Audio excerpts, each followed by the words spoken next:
How to set WhatsApp profile picture without losing the quality. Now, first thing to do is pull up your WhatsApp application and then go ahead to your own number, or you need to send the HD picture to your own account like this one.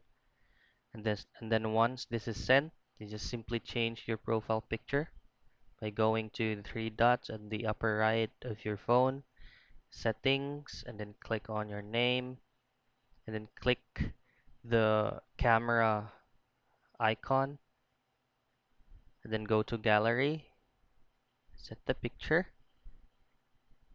and then tap done. So that is how you set your WhatsApp profile picture without ruining or losing the picture HD quality.